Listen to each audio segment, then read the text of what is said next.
Chapter 441 iceberg और आग का दोबारा दिखना।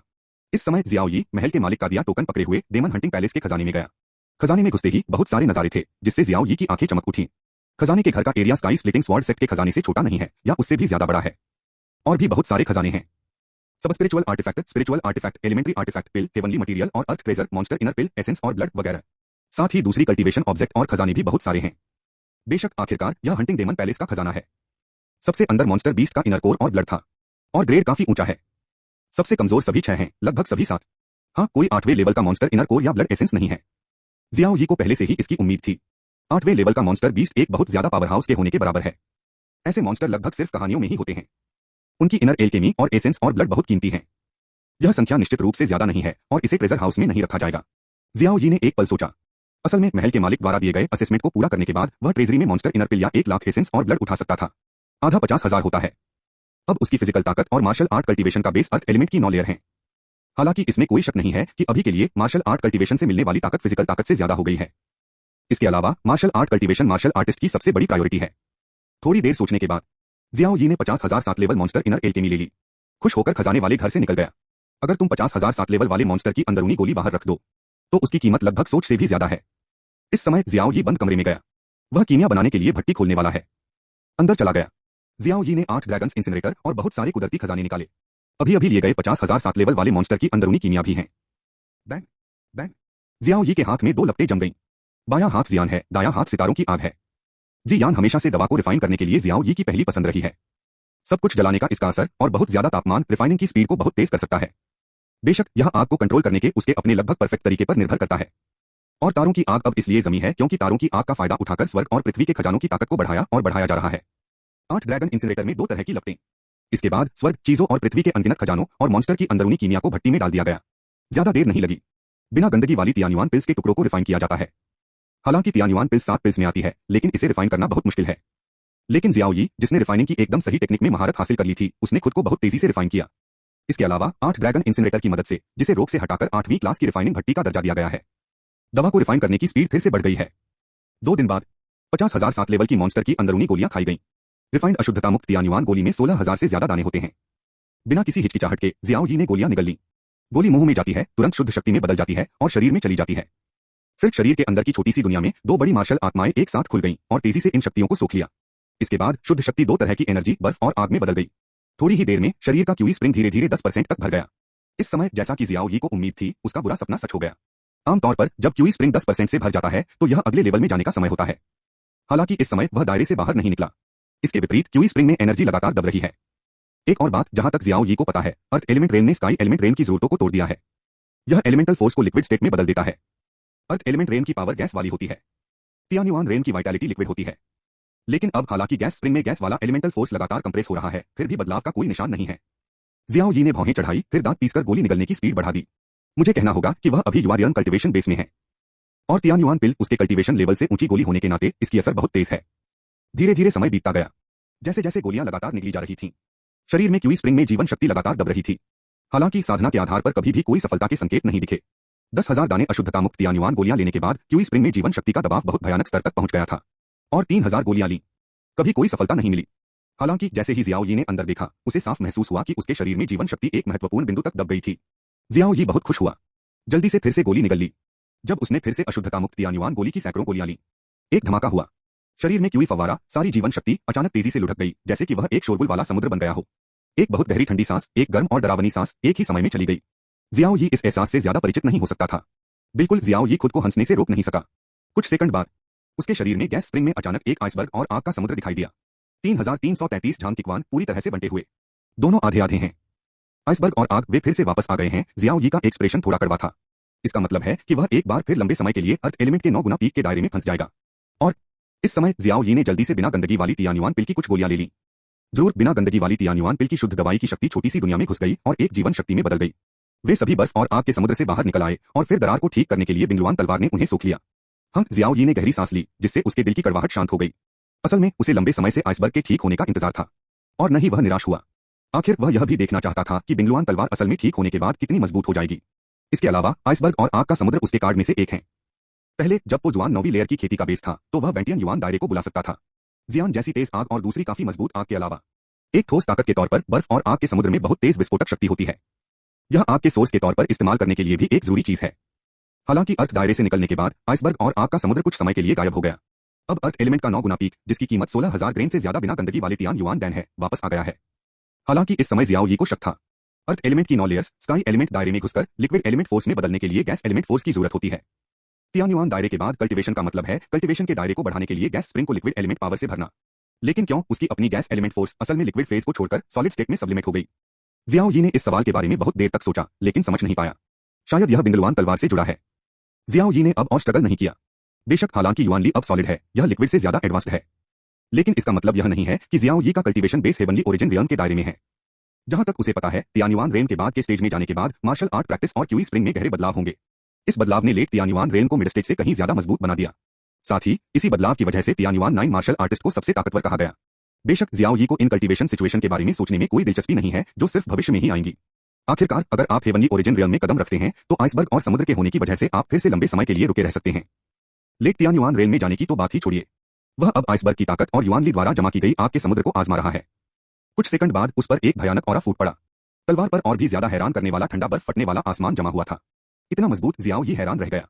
आइसबर्ग और आग के समंदर की मदद से बस कुछ सेकंड में यह पहले से ज्यादा समय से बन रहा है, सोर्स के तौर पर कई गैसीय एलिमेंट्स को इकट्ठा कर रहा है और आइस क्रैकिंग स्काई स्लैश बहुत ज्यादा मजबूत है। जियाओ यी को यह भी यकीन था कि इस समय सिर्फ तलवार ही पावर हाउस को खून के लेवल पर बुरी तरह घायल करने के लिए काफी थी। तीसरा और कल 3 बदलाव हुए। चैप्टर 442 कभी निराश नहीं किया। तितर बितर हो जाओ, जियाओ यी ने धीमी आवाज में चिल्लाया।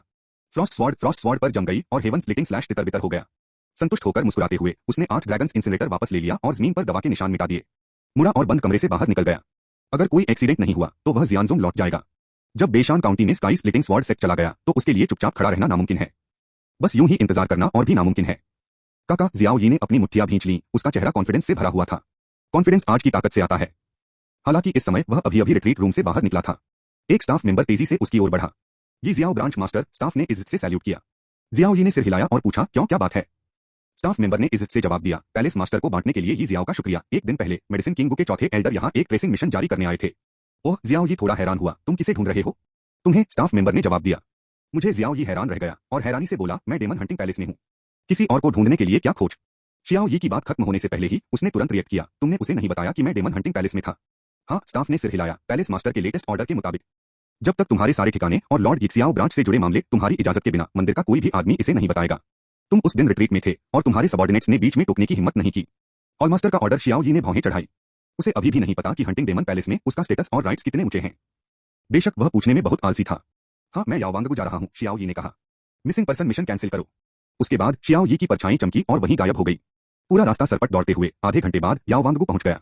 मैं मेडिसिन किंग वैली के गेट के सामने कई गेटकीपर बोरियत से बातें कर रहे थे। फुसफुसाते हुए अचानक हवा से एक आकृति दिखाई दी। ये लोग चौंक गए। मेडिसिन किंग की वैली में घुसने की हिम्मत किसने की? कई चेलों ने अनजाने में पूछा।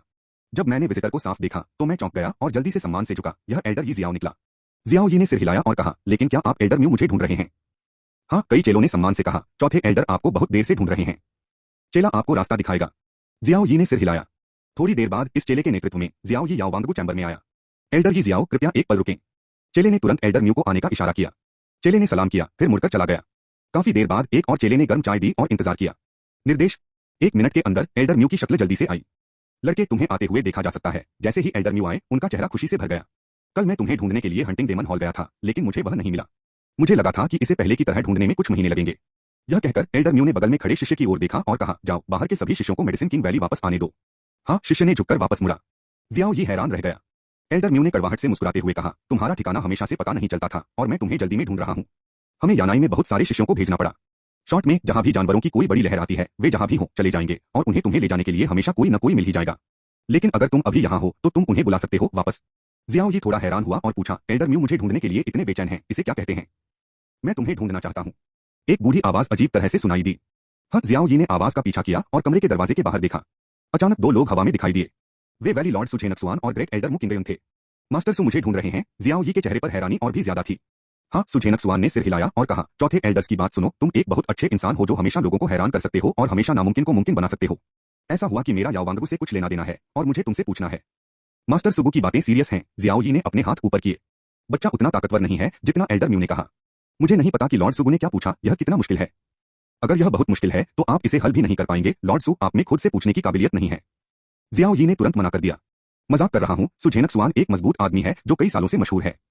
मुझे नहीं पता कि कितने सालों पहले वह यानवू किंगडम का पहला एल्केमिस्ट था।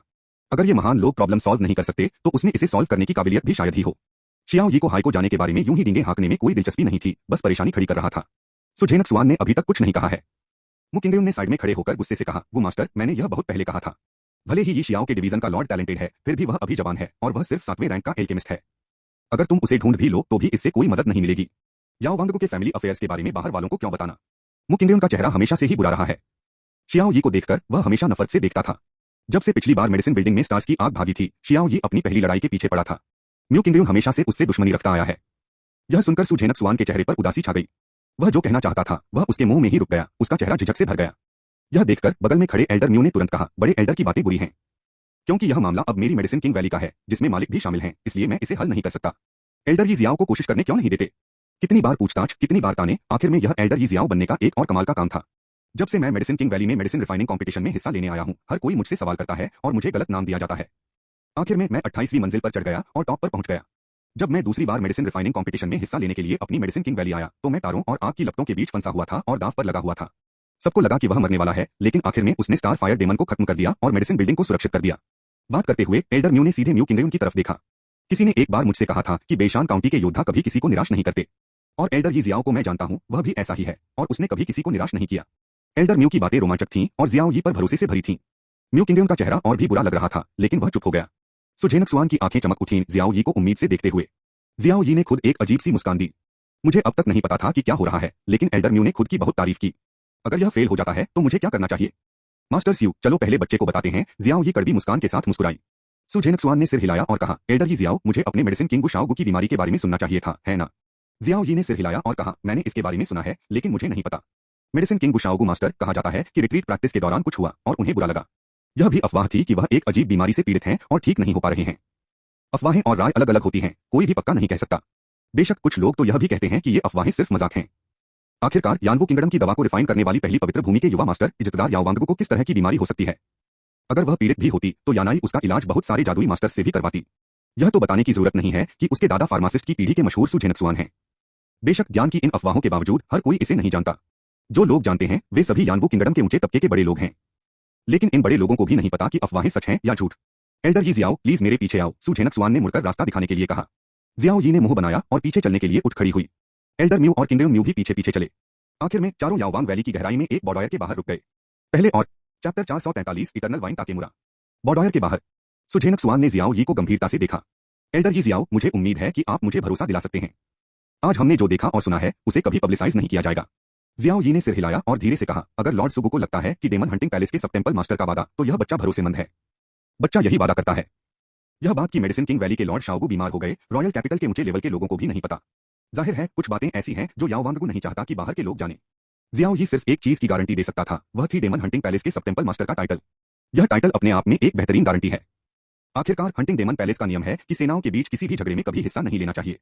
सु झेनक्सुआन ने सिर हिलाया और मुस्कुराया। दूसरे सब टेंपल मास्टर बूढ़ा आदमी थोड़ा हिचकिचा सकता है, लेकिन बूढ़ा आदमी मास्टर से यी जियाओ की गारंटी पर भरोसा कर सकता है। ओह, जियाओ यी ने शक से कहा। सु झेनक्सुआन ने कुछ नहीं बताया, लेकिन दरवाजा धक्का देकर खोला और अंदर चला गया। पहले जियाओ यी पीछे पीछे आया। म्यू किंगडम और एल्डर म्यू भी पीछे पीछे आए। जैसे ही वह कमरे में घुसा, उसके चेहरे पर एक बहुत ही हैरान करने वाली ताकत आ गई। इस तरह की ताकत जिंदा होती है। लोग जिंदगी के समंदर में डूबे हुए लग रहे थे। जियाओ यी ने कमरे में रखे फर्नीचर पर नजर डाली और थोड़ा हैरान हुआ। बीच में एक टेबल है, टेबल पर एक क्रिस्टल आइस ऑर्किड है जो चमक रहा है। उनके चारों ओर बहुत मजबूत लहरों वाले पेड़ और धरती के खजाने हैं। बिना किसी अपवाद के वे सभी 7वें दर्जे के खजाने हैं। कमरे में एक अद्भुत रोक है जो लगातार स्वर्ग और धरती के इन खजानों से जिंदगी निकाल रहा है। सु झेनक्सुआन के नक्शे कदम पर चलते हुए जियाओ यी बिस्तर की ओर चला गया। बिस्तर पर एक औरत सो रही थी। बिस्तर के पास एक बहुत ही बर्फ पवित्र कमल बहुत ठंडी खुशबू छोड़ रहा था। सांस, लेकिन इस बहुत ठंडी सांस में कमाल की जान होती है, जिससे लोगों को बिल्कुल भी ठंड नहीं लगती बल्कि बहुत आराम मिलता है। पूरे कमरे में लगभग सारी जान इस बहुत बर्फीले पवित्र कमल से आती है। शियाओ यी इस बार सच में बहुत डर गया था। बहुत बर्फीले पवित्र कमल, लेकिन दुनिया के सबसे दुर्लभ स्वर्ग और पृथ्वी के खजानों में से एक 8वें नंबर पर है। मरे हुए को जिंदा करने और आत्मा को पोषण देने का चमत्कारी असर होता है। पहले मेडिसिन बिल्डिंग के सबसे ऊपर 8 रैंक वाले स्वर्ग और पृथ्वी के खजाने भी इस बहुत बर्फीले पवित्र कमल से कहीं कम हैं। अचानक याओ वांगगु में ऐसा है। कोई हैरानी नहीं कि सु झेनक्सुआन इतना गंभीर है और अपनी गारंटी खुद लेना चाहता है। अगले ही पल शियाओ यी ने बिस्तर पर लेटी औरत को देखा और जब उसे असली औरत का चेहरा दिखा तो वह फिर से हैरान रह गया। शैलो मो शियाओ यी का दिल हैरान। बेशक उसे पता था कि मास्टर याओगु शाओगु का नाम सुकियानमो था, लेकिन क्या यह सुकियानमो वही सुकियानमो है जिसे वह पहले जानता था? उसे पक्का नहीं पता था। अब तक यह तय हो चुका था, हालांकि उसे कई सालों से नहीं देखा गया है, कियानमो का लुक ज्यादा नहीं बदला है। वह अभी भी हल्के नीले रंग का गाउन था और चेहरा भी वही था। हालांकि इस समय उसका चेहरा बहुत पीला और बेजान था। पहले के खूबसूरत चेहरे की शरारत बिल्कुल नहीं दिखती। शांत चेहरे के नीचे एक अजीब सी बेचैनी छिपी हुई लग रही थी। तुम्हें क्या हुआ है? जियाओ यी ने मन ही मन कहा। मुझे नहीं पता कि लॉर्ड शाओगो को कौन सी बीमारी है, जियाओ यी ने सुझेनक्सुआन और दूसरों को देखते हुए गहरी आवाज में पूछा। अरे, सुझेनक्सुआन ने भरी, उसका एक्सप्रेशन उदास था। एक के बाद काफी देर बाद उसने कहा, मैं एल्डर यी जियाओ को नहीं जानता, क्या आपने कभी एवरलास्टिंग वाइन बुहुन के बारे में सुना है? जियाओ यी ने अपना सिर हिलाया और कहा, कभी नहीं। उसने स्वाभाविक रूप से इटर्नल वाइन बुहुन के बारे में सुना है, जिसके बारे में उसने तब कियानमो से सीखा था। उस समय उसने सोचा कि यह मार्शल सोल का कौन सा रैंक है, लेकिन अब भी अपनी मौजूदा जानकारी के साथ वह अभी भी नहीं जानता। मैंने भी इसके बारे में कभी नहीं सुना है। इस समय सुझेनक्सुआन ने फिर कहा, इटर्नल लाइफ वाइन, जिसका नाम चांगशेंग है, इस दुनिया में कौन हमेशा के लिए जी सकता है? इस दुनिया में केवल वही लोग लंबी उम्र पा सकते हैं। युद्ध के जियाओ यी का एक्सप्रेशन अचानक बदल गया। सुझेनक्सुआन ने आह भरी और कहा, यह अफसोस की बात है कि जिस किसी में भी इस तरह की मार्शल स्पिरिट होती है, वह 20 साल तक नहीं जी पाएगा। असल में सुझेनक्सुआन ने सोचा था कि उसकी दवा से रिफाइनिंग की काबिलियत से कियानमो कुछ और साल जी सकता है। देखते हैं कि कुछ बदलाव होता है या नहीं। लेकिन कुछ दिन पहले कियानमो की हालत अचानक खराब हो गई। उसके अंदाजे के मुताबिक अगर यही हालत रही तो कियानमो पक्का अगले महीने भी नहीं टिक पाएगा। सुझेनक्सुआन ने धीरे से कहा। जियाओ यी ने सुनते हुए सिर हिलाया, उसका चेहरा और गंभीर हो गया। वह जाहिर है कि कियानमो जियाओ को मरते हुए नहीं देखना चाहता था। लेकिन सुझेनक्सुआन भी लाचार है, वह क्या कर सकता है? सबसे बड़ी बात यह है कि एवरलास्टिंग वाइन बुहुन बहुत रहस्यमयी है। कियानमो के करीबी रिश्तेदारों का भी पता नहीं है। शियाओ यी की तो बात ही छोड़िए। कुछ समझ नहीं आ रहा, लोगों को कैसे बचाया जाए। शियाओ यी बिस्तर के किनारे गया और कियानमो को चेक किया। थोड़ी देर बाद वह देखने के लिए रुका और भौहें चढ़ा ली। कियानमो के शरीर पर कोई चोट नहीं थी और सब कुछ ठीक था। लेकिन शरीर में जान लगातार कम हो रही है और स्पीड बहुत तेज है। अगर आप इसी स्पीड से चलते रहे, जैसा कि सुझेनक्सुआन ने कहा, तो कियानमो 1 महीने भी नहीं टिकेगा। ऐसा कैसे हो सकता है? शियाओ यी ने खुद से दांत पीस लिए। शरीर की जान बिना किसी निशान के गायब हो जाती है, यहाँ तक कि बिना किसी निशान के भी। यह बहुत अजीब है, इसका इलाज करने का कोई तरीका नहीं है। सुझेनक्सुआन और किनारे बैठे दूसरे लोग यह सुनकर और निराश हो गए। मैं बस इसके बारे में बात करूंगा, म्यू किंगयुन ने मजाक उड़ाया, वो चीजें जिन्हें लॉर्ड वैली और मेरे मेडिसिन के मास्टर भी सॉल्व नहीं कर सकते। एक छोटा लड़का क्या कर सकता है? वो क्या कर सकता है? एल्डर यी जियाओ, प्लीज वापस जाओ, म्यू किंगयुन ने नफरत से कहा। लेकिन याद रखना, तुम्हें आज की कहानी नहीं बतानी है, नहीं तो मुझ याओवांग को तुम्हारे साथ अच्छा बर्ताव करने के लिए दोष मत दो। जियाओ यी ने भौहें चढ़ाई, उसके लिए कियानमो को जिंदगी से भागते और मरते हुए देखना नामुमकिन था। बायोग्राफी से उठते हुए जियाओ यी ने सुझेनक्सुआन की ओर हाथ बढ़ाकर कहा, इटर्नल वाइन बुहुन बहुत अजीब और रहस्यमयी है। बच्चा मेन हॉल में वापस जाकर देखता है कि क्या वहां जरूरी रिकॉर्ड और सामान है। अगर कोई रास्ता है तो मदद के लिए याओवांग आओ। सुझेनक्सुआन ने सिर हिलाया और कहा, एल्डर लाओ यिक्सियाओ ने परेशान किया। सुझेनक्सुआन ने कहा, लेकिन असल में यह साफ है कि जियाओ यी के लिए कोई उम्मीद या आशा नहीं है। जियाओ यी मुड़ा जाने के लिए तैयार। सुझेनक्सुआन ने उसे भेजने का प्लान भी नहीं बनाया था। जियाओ यी ने अपना सिर हिलाया, लेकिन परवाह नहीं की। आखिरकार सुझेनक्सुआन को तो बस अपनी पोती की चिंता थी। हालांकि ठीक इसी समय एल्डर म्यू ने कहा, बॉय यी जियाओ, 1 मिनट रुको। एल्डर म्यू ने सुझेनक्सुआन की तरफ देखा और कहा, मास्टर गु, मुझे याद है, क्या हमारे पास हमेशा रहने वाली बेल का डिटेल्ड रिकॉर्ड नहीं है? ओह, जियाओ यी मुड़ा और सुझेनक्सुआन की तरफ देखा। सुझेनक्सुआन हिचकिचाया। मु किंगयुन ने ठंडे स्वर में कहा, 4 एल्डर्स, यही मेरी मेडिसिन किंग वैली का राज है, क्या आप मुझे अपनी मर्जी से बता सकते हैं? एल्डर म्यू ने गंभीरता से कहा, वैली का लॉर्ड पहले से ही खतरे में है, तो तुम्हें क्या परवाह है? म्यू किंगयुन ने मजाक उड़ाया, मुझे डर है कि एल्डर यी जियाओ ने मेरी मेडिसिन किंग वैली के राज पढ़ लिए हैं और फिर भी मास्टर शाओगो को बचाने के लिए कुछ नहीं कर सकते। उल्टा इसने मेरी मेडिसिन किंग वैली के राज खोल दिए। दोनों में झगड़ा हो गया। सुझेनक्सुआन ने हाथ हिलाया और कहा, बहस करने की कोई जरूरत नहीं है, चौथे एल्डर्स, उस फाइल का रिकॉर्ड ले लो। यह कहते हुए सुझेनक्सुआन ने जियाओ यी की तरफ देखा और कहा, मेडिसिन किंग वैली के इतिहास में एक और पूर्वज थे जो वुहुन इटर्नल वाइन भी थे। यह अफसोस की बात है कि यह पूर्वज उस समय इतने अद्भुत थे, वह अपने कमजोर ताज से पहले ही दुनिया के नंबर 1 अल्केमिस्ट थे, लेकिन फिर भी 20 साल से ज्यादा नहीं जी सकते। इस पूर्वज के मरने से पहले उन्होंने हमेशा रहने वाली वुहुन वाइन के बारे में अपनी समझ और ज्ञान छोड़ा था। बेशक इसमें मेरी मेडिसिन किंग वैली के कई राज शामिल हैं, इसलिए मैंने इसे एल्डर यी जियाओ को पहले नहीं दिखाया। जियाओ यी ने सिर हिलाकर सहमति जताई। थोड़ी देर बाद एल्डर म्यू फाइल ले आए। जियाओ यी ने उसे खोला और ध्यान से देखा। उसे देखने का इंतजार करते हुए जियाओ यी अचानक मुस्कुरा दिया। तो बस इतना ही, जियाओ यी ने फाइल बंद की और तेजी से बिस्तर के किनारे तक चला गया। एल्डर यी जियाओ, क्या आपके पास कोई हल है? सुझेनक्सुआन और बाकी लोग हैरान थे। एक और चैप्टर 444 सेक्शन 1 स्टेट। जियाओ यी बिस्तर के किनारे तक गया। लिटिल वैली लॉर्ड, आपको बुरा लगा? जियाओ यी ने हल्के से कहा। इसके बाद कियानमो की डेंटियन पोजीशन पर हाथ रखा गया। फिर मैंने अपनी आंखें बंद की और कियानमो के अंदर की सिचुएशन को महसूस किया। हाँ, जैसा उसने पहले चेक किया था। कियानमो के शरीर में कोई प्रॉब्लम नहीं थी, लेकिन वाइटैलिटी लगातार गुजर रही थी। वाइटैलिटी जहां भी गुजरती है, उसका कोई निशान नहीं होता। इस समय जियाओ यी की नजर कियानमो की छोटी दुनिया पर थी। वॉरियर की छोटी दुनिया शायद डेंटियन के पास है। जियाओ यी ने नजर डाली, लेकिन छोटी दुनिया ने उसे रोक दिया। छोटी दुनिया पूरी तरह से फाइटर के कंट्रोल में है। वॉरियर की परमिशन के बिना बाहर वालों के लिए इसका पता लगाना लगभग नामुमकिन है। लेकिन कियानमो अब कोमा में है और छोटी दुनिया सिर्फ पैसिव रेजिस्टेंस कर रही है। जब तक ताकत कियानमो से ज्यादा है, इस रेजिस्टेंस को जबरदस्ती तोड़ा जा सकता है। कुछ ही समय बाद जियाओ यी की समझ ने जबरदस्ती छोटी दुनिया की रुकावट को तोड़ दिया। समझ, और इसलिए कियानमो की छोटी दुनिया में एंटर करें। कियानमो की छोटी दुनिया बहुत बड़ी है। गैस स्प्रिंग 600 फीट लंबा है। अंदर एक मजबूत लकड़ी की खासियत वाली पावर है और गैस स्प्रिंग के ऊपर एक बहुत बड़ी बेल है जो लैवेंडर लाइट निकालती है। हाँ, एवरलास्टिंग वाइन पर्पल रैंक की एक मार्शल सोल है, लेकिन सिर्फ लैवेंडर। यह बात याओ वांगगु के पूर्वज के छोड़े गए रिकॉर्ड में साफ तौर पर दर्ज है। हालांकि यह लैवेंडर है, पर्पल मार्शल स्पिरिट यानलॉन कॉन्टिनेंट की 7 रंग वाली मार्शल स्पिरिट में सबसे ऊंची मार्शल स्पिरिट है। कीमती और ताकतवर। कोई हैरानी नहीं कि सु झेनक्सुआन पहले वह रिकॉर्ड निकालने को तैयार नहीं थी। जियाओ यी ने बड़ी बेल पर नजर डाली। बेलें आसमान तक उड़ रही हैं। इसमें 6 हिस्से हैं जो जुड़े हुए हैं और एक हिस्सा एक से लंबा है। यह बड़ी बेल 6 हिस्सों को जोड़कर बनी है। साथ ही बेल के ऊपर यह साफ है कि यह धीरे धीरे बढ़ रही है। ऊपर के चारों ओर एक जबरदस्त ताकत है। यह जिंदादिली की ताकत है और यह जिंदादिली कियानमो से आती है। कियानमो अब बेहोश है, यहां तक कि खतरे में भी है। यह सब लंबी उम्र वाली बेल वुहुन की वजह से है। शायद इसे और आसान शब्दों में कहें तो एक तरह से, हालांकि हमेशा रहने वाली बेल की वुहुन मजबूत है, यह आशीर्वाद के बजाय एक श्राप है। याओ वांगगु के पूर्वज के रिकॉर्ड के अनुसार लंबी उम्र वाली बेल वुहुन को आत्मा को पोषण देने के लिए जीवन की जरूरत होती है। साथ ही हमेशा रहने वाली बेल वुहुन के बारे में भी एक कहावत है कि यह एक दुनिया है। जब मैं पहली बार जागा था तो सिर्फ एक हिस्सा था। उस समय योद्धा मौत की दुनिया में था। भविष्य में मार्शल आर्टिस्ट खेती करता है और हर बार जब खेती का बेस एक बड़े दायरे से गुजरता है तो हमेशा रहने वाली बेल एक हिस्सा बढ़ाती है।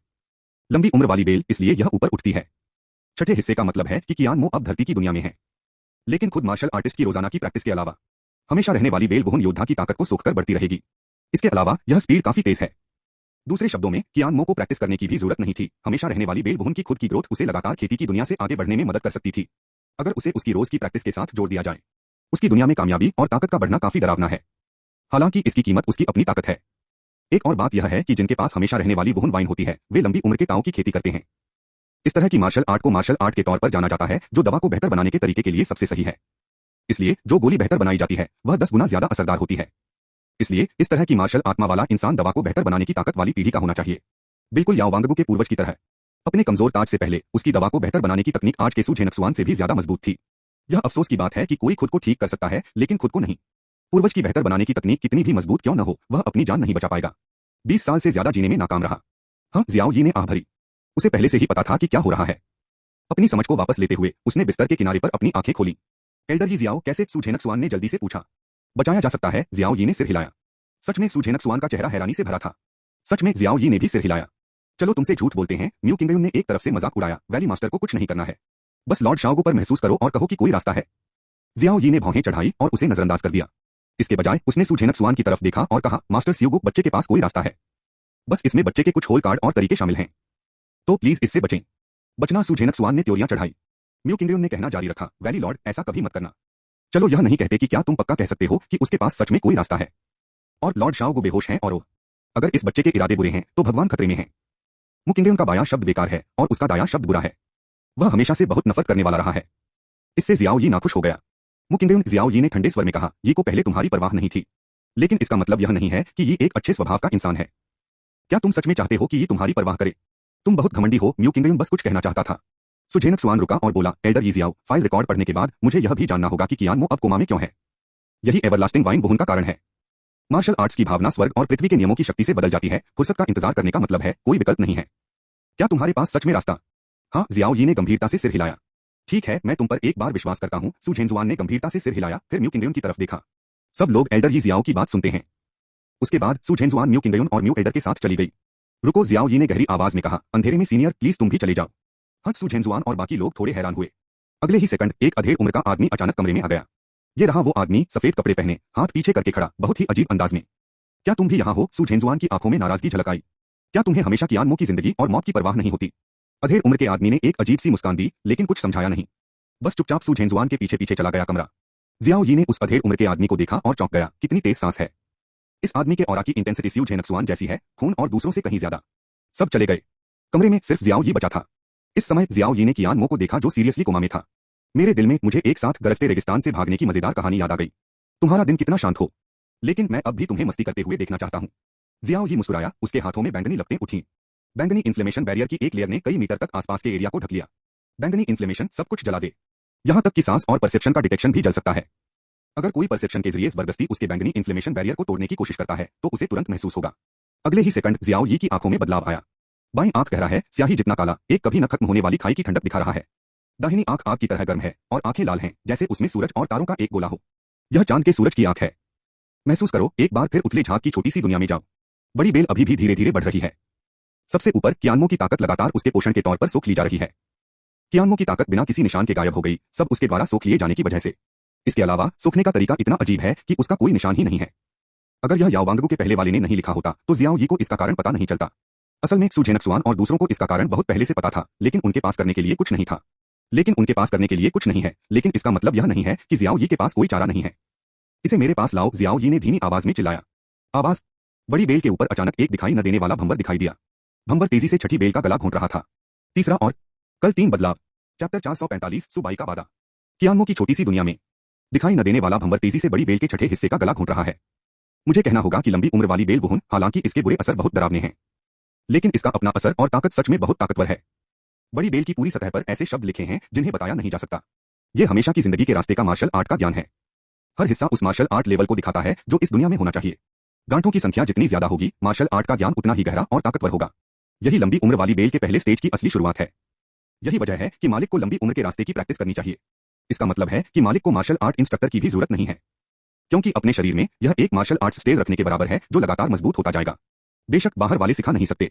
अब जियाओ यी को एवरलास्टिंग वाइन बुहुन का मतलब मोटे तौर पर समझ आ गया था। एवरग्रीन वाइन की तेजी से बढ़ती ग्रोथ। शायद यह सच में उस मार्शल आर्ट के आखिर तक पहुंच गया था। खुद की ग्रोथ, हर सेक्शन में एक दायरा, और मार्शल आर्ट्स खुद को जोड़ते हैं। अगर यह आखिर तक बढ़ सकता है तो शायद यह सच में एक वाल्किरी बन सकता है। बेशक यह पॉसिबिलिटी बहुत कम होनी चाहिए। आखिरकार यह सिर्फ एक लैवेंडर बुहुन है। इसके अलावा वाइन के हर सेक्शन के बीच का गैप बहुत बड़ा है। कल्टीवेशन लेवल जितना आगे होगा, उसकी लंबाई उतनी ही ज्यादा होगी। उदाहरण के लिए दुनिया के दायरे को दिखाने वाला पहला सेक्शन 10 फीट से भी कम लंबा है, लेकिन दूसरे हिस्से में जो हाउटियन दायरे को दिखाता है यह 5 फीट है, और यह छठा हिस्सा जो धरती के दायरे को दिखाता है 300 मीटर से ज्यादा लंबा है। हो सकता है कि भविष्य में यह गैप और भी बड़ा हो। जब यह तियानिवान दायरे में पहुंचेगा तो यह 1000 फीट या उससे भी ज्यादा लंबा हो सकता है। इतनी लंबाई के साथ बढ़ने में लगने वाला समय निश्चित रूप से कम नहीं है। लंबी उम्र वाली बेल बुहुन जिस तेजी से जीवन शक्ति सोख रही है, मुझे डर है कि इसने पूरी तरह से बढ़ने का इंतजार नहीं किया है। मालिक की जीवन शक्ति खत्म हो गई है। संक्षेप में, वाल्किरी का रास्ता बहुत लंबा है, लेकिन बहुत मुश्किल भी। हमेशा रहने वाली बेल बुहुन, हालांकि इसे आसमान के खिलाफ कहा जा सकता है, लेकिन वॉर गॉड शब्द के सामने आसमान के खिलाफ कुछ भी बहुत छोटा लगता था। वाल्किरी का राज पाना इतना आसान कैसे हो सकता है जो सच में दुनिया से आगे निकल गया और दुनिया के नियमों को कंट्रोल करता है? असली मार्शल आर्ट का अंत इतनी आसानी से कैसे हो सकता है? समय धीरे धीरे बीतता गया। छठी बेलें लगातार भंवर के नीचे पाउडर में बदल रही थीं। उसके बाद यह छोटी सी दुनिया में बाढ़ लाते हुए शुद्ध जीवन शक्ति में बदलती रही।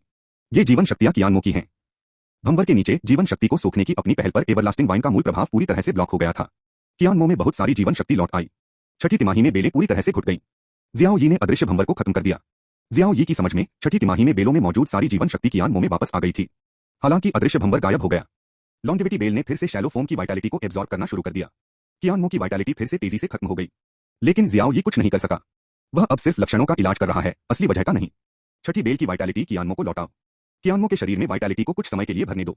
जिंदगी की थकान की वजह से नहीं मरेगा। छठी बेल सबसे लंबा हिस्सा है और वह हिस्सा है जिसमें सबसे ज्यादा वाइटैलिटी होती है। वाइटैलिटी का यह हिस्सा कियानमो को लंबे समय तक जिंदा रखने के लिए काफी था। अगर आप शैलो मो को सच में ठीक करना चाहते हैं तो जब तक आप पूरी एवरग्रीन वाइन को खत्म नहीं कर देते। जियाओ यी नेचुरली ऐसा नहीं कर सका। याओ वांगगु के पूर्वज के रिकॉर्ड के अनुसार एवरलास्टिंग वाइन बुहुन के मालिक को सुरक्षित रहने के लिए सिर्फ 20 साल की उम्र से पहले एक स्प्रीन स्टेट में कदम रखना होता है। यह जरूरत बेशक बहुत ज्यादा है, यह नामुमकिन भी है। उस पुरखे की मौत इसी वजह से हुई थी। लेकिन जियाओ यी की इस वाक्य की समझ, यह 20 साल की उम्र पर नहीं बल्कि एक्सट्रीम स्टेट शब्द पर फोकस कर रही है।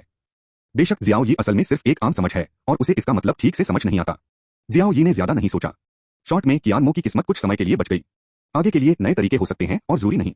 इस समय जियाओ यी ने अपनी सोच वापस ले ली। बिस्तर के किनारे पर जियाओ यी की चांद के सूरज की नजरें तुरंत गायब हो गईं और नॉर्मल हो गईं। ठीक उसी समय जब वह बैंगनी सूजन वाली दीवार को हटाने ही वाला था, अचानक मेरे मन में एक दहाड़ हुई। मेरे मन में अचानक अनजान शब्द आ गए। शियाओ यी का एक्सप्रेशन एकदम बदल गया। यह चांगशेंगई का मार्शल आर्ट ज्ञान है। हाँ, मेरे दिमाग में जो अनजान शब्द आए वे चांगशेंगई का मार्शल आर्ट ज्ञान थे। हालांकि सिर्फ छठा हिस्सा है, यानी अर्थ एलिमेंट रियम लेवल पर मार्शल आर्ट का ज्ञान। बेल का छठा हिस्सा वह है जिसे इनविजिबल वोर्टेक्स ने गला घोंट दिया है। अगर आपने सही अंदाजा लगाया है, चंद्र सूर्य की आंख मार्शल आत्माओं को सोख सकती है। घनी हुई इनविजिबल वोर्टेक्स हालांकि छठे हिस्से में बेलों का गला घोंट रही थी, उसने ऊपर के मार्शल आर्ट ज्ञान को भी सोख लिया। जियाओ यी खुश लग रहा था। असल में इस मार्शल आर्ट ज्ञान ने उसकी साधना और ताकत में मदद नहीं की, लेकिन इसका दवा को बेहतर बनाने पर बहुत असर होता है। यह खास मार्शल आर्ट बेशक दवा को बेहतर बनाने के उसके ज्ञान को हवा से उड़ा देगी। हालांकि भविष्य में जो गोली रिफाइन की जाएगी वह एवरलास्टिंग वाइन मार्शल स्पिरिट के मालिक जितनी असरदार नहीं हो सकती, लेकिन उसका असर 10 गुना बढ़ जाएगा। लेकिन आखिर में यह होगा बहुत ज्यादा मजबूत। उसके विचार एक हो गए। जियाओ यी ने पर्पल इन्फ्लेमेशन बैरियर को हटा दिया। उसी समय सु जेनक्सुआन और दूसरे लोग तेजी से अंदर आए। अपनी साधना के आधार और ताकत से वे स्वाभाविक रूप से कमरे में चीजों को मोटे तौर पर समझ सकते हैं। मुझे यह भी पता है कि जियाओ यी ने पर्पल इन्फ्लेमेशन बैरियर बिछाया है, लेकिन उन्हें नहीं पता था कि पर्पल इन्फ्लेमेशन बैरियर के अंदर क्या हुआ। अब जब से जियाओ यी ने पर्पल इन्फ्लेमेशन बैरियर को हटा दिया है, यह उन्हें छिपकर बता रहा है कि वे अंदर आ सकते हैं। एल्डर ही जियाओ, क्या हुआ? सु जेनक्सुआन ने जल्दी से पूछा। सफेद कपड़ों में अधेड़ उम्र के आदमी के चेहरे पर भी एक अजीब सा भाव था। मास्टर स्यू शाओगु ठीक हैं, जियाओ यी ने कहा। सच में? सु जेनक्सुआन आगे बढ़ा और कियान मो को चेक किया। बिल्कुल बिल्कुल, सु जेनक्सुआन बहुत खुश हुआ। कियान मो के शरीर में जो जान लगभग खत्म होने वाली थी वह पहले ही वापस आ गई है। पूरा बस। सुझेनक्सुआन ने अचानक भौहें चढ़ाई। मुझे लगता है कि उसकी जान अभी भी चली जा रही है। सुझेनक्सुआन ने जियाओ यी को देखा। जियाओ यी ने कड़वी मुस्कान के साथ कहा, मास्टर सु भी जानते हैं कि मास्टर शाओगु की बीमारी उसकी मार्शल सोल से शुरू होती है। जब तक स्पिरिट है वे नेगेटिव असर हमेशा रहेंगे। यी ने बस कुछ समय के लिए उसकी जान वापस ली, थोड़े समय के लिए उसकी जान बचाई। बस इतना ही। सुझेनक्सुआन ने सिर हिलाया। एल्डर ही जियाओ को खुद को दोष देने की जरूरत नहीं है। कियानमो के शरीर में अब इतनी जान है कि वह 1 साल से ज्यादा चल सकती है। 1 साल में शायद हम बेहतर इलाज के बारे में सोच सकें, लेकिन यह जरूरी नहीं है। इस समय सफेद कपड़ों में अधेड़ उम्र के आदमी ने भौहें चढ़ाई और पूछा, कियानमो अभी तक क्यों नहीं उठी? यह जियाओ यी ने पूछा। शक है? सुझेनक्सुआन ने नफरत से कहा, यह एक नाकाबिल बेटा है, एक बेकार पिता है। वह अधेड़ उम्र का आदमी अचानक कड़वाहट से मुस्कुराया, लेकिन फिर भी ज्यादा कुछ नहीं कहा। जियाओ यी ने अचानक कहा, यह सीनियर सुबाई निकला। सुबाई याओवांगगु की आखिरी पीढ़ी, युवा मास्टर। सुझेनक्सुआन का बेटा, कियानमो का पिता। जियाओ यी को भी इस आदमी के बारे में कुछ नहीं पता था, लेकिन शायद नाम सुना था। अफवाह एक मार्शल बेवकूफ है। जियाओ यी ने अपने हाथ ऊपर करके कहा, सीनियर सुबाई, शाओगु की जान बहुत पहले निकल गई है। शरीर बहुत कमजोर है। आधे साल जितना धीरे, कुछ महीनों जितना तेज तुम जाग सकते हो। सुझेनक्सुआन ने एक तरफ सिर हिलाया और कहा, जब तक तुम इसका ध्यान रखोगे और हाई ग्रेड गोली इस्तेमाल करोगे, मार्च के आसपास कियानमो जाग जाएगा। हालांकि जागने में महीनों लगेंगे, लेकिन जब तक कियानमो जाग सकता है प्रॉब्लम बहुत कम हो जाएगी। आखिरकार इंसान की मार्शल आर्ट ही उसके बारे में सबसे ज्यादा जानती है। शायद उस समय जियाओ यी को हमेशा रहने वाली बेल के बुहुन के बारे में और जानकारी मिल सकती थी। दूसरे तरीके भी होंगे, लेकिन जरूरी नहीं। एल्डर ही जियाओ, इस समय सुझेनक्सुआन ने कहा, कियानमो की जान बचाने के लिए तुम्हें इस बार मेरी मदद करनी होगी। मेरे मेडिसिन किंग वैली तुम्हारा प्यार स्वीकार है। तुम्हें किस तरह का मेहनताना चाहिए? भले ही तुम बोलो, मैं याओवांगगु जो कुछ भी दे सकता है उसे मना नहीं करूंगा। जियाओ यिगांग कुछ कहना चाहता था। एक तरफ से म्यू किंगयुन ने ठंडे स्वर में कहा, लोग पूरी तरह से बचने से पहले पैसे चाहते हैं। पिछली बार जब मैंने मेडिसिन बिल्डिंग में स्वर्ग, भौतिक और सांसारिक खजाने सोखे थे, क्या तुम अब भी संतुष्ट नहीं हो? जियाओ यी का चेहरा ठंडा था, लेकिन वह उसकी परवाह नहीं करना चाहता था। जियाओ यी ने सुझेनक्सुआन की तरफ हाथ बढ़ाया और कहा, इनाम भूल जाओ। आखिरकार मैं भी याओवांगगु का एल्डर के किंग हूं, इस बार बस कोशिश की बात है। जियाओ यी को अब उन वादों की परवाह नहीं थी। आखिरकार कियानमो को ही बचाना था। यह सुझेनक्सुआन थोड़ा हिचकिचाया। सफेद कपड़ों वाले अधेड़ उम्र के आदमी ने कहा, एल्डर ही जियाओ गाओ यी हैं। लेकिन शुक्रिया शुक्रिया। मैं सुबाई तुमसे एक वादा करता हूं, चाहे कुछ भी हो जाए, जब तक यह मेरी सुबाई की काबिलियत के अंदर हो।